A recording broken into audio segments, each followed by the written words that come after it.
ये कोई साधारण निशान नहीं, ये भगवान विष्णु के असली पद चिन्ह है। लेकिन ये यहाँ किसी पूजा के लिए नहीं, बल्कि एक महाशक्तिशाली असुर की छाती को हमेशा के लिए दबाए रखने के लिए है। यह कहानी है असुर गयासुर की। लेकिन रुकिए, वह कोई पापी या दुष्ट राक्षस नहीं, बल्कि भगवान विष्णु का इतना बड़ा भक्त था कि उसने कठोर तपस्या करके भगवान ब्रह्मा से वरदान पा लिया। वरदान था, जो भी मुझे देख लेगा या छू लेगा उसे सीधे मोक्ष मिल जाएगा। यह वरदान इतना शक्तिशाली था कि हर पापी भी सीधे मोक्ष पाने लगा। स्वर्ग नर्क खाली हो गए और यमराज का काम ही बंद हो गया। जब प्रकृति का संतुलन बिगड़ा तो देवताओं ने एक दिव्य छल किया। उन्होंने गयासुर से उसकी पवित्र देह पर यज्ञ करने की अनुमति मांगी। जैसे ही गयासुर लेटा, वह हिलने लगा। तब ब्रह्मा जी ने मृत्यु के देवता यमराज को आदेश दिया कि वो अपने लोक से एक विशाल धर्मशिला लेकर आएं और गयासुर की देह पर रख दें।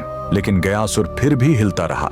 तब उसे स्थिर करने के लिए स्वयं भगवान विष्णु ने उस विशाल धर्मशिला पर अपना दाहिना पैर रख दिया, जो हमेशा के लिए अंकित हो गया। भगवान के स्पर्श से गयासुर खुश था। उसने मृत्यु से पहले भगवान विष्णु से वरदान मांगा, मेरी यह देह दुनिया का सबसे बड़ा तीर्थ बने, और जो यहाँ अपने पितरों का पिंड दान करेगा उन्हें सीधे मोक्ष मिलेगा। और भगवान के आशीर्वाद से गयासुर का वही शरीर आज बिहार का पवित्र गया शहर है। और जिस स्थान पर विष्णु ने पैर रखा था, वहीं पर बना है यह प्रसिद्ध विष्णुपद मंदिर। लेकिन रुकिए, इसी मंदिर के बगल में इस फल्गु नदी में कभी पानी नहीं दिखेगा। क्यों? कहते हैं, जब भगवान राम और लक्ष्मण अपने पिता के पिंड दान की सामग्री लेने गए थे, तब राजा दशरथ की आत्मा स्वयं प्रकट हो गई और उन्होंने माता सीता से ही पिंड दान मांग लिया। तब सीता जी ने फल्गु नदी की रेत से ही पिंड बनाए। उनके हाथों में रेत भी अन्न के पिंड के बराबर हो गए। और फल्गु नदी एक गाय और एक ब्राह्मण को गवाह बनाया। लेकिन जब राम जी लौटे तो उन्हें इस बात पर विश्वास नहीं हुआ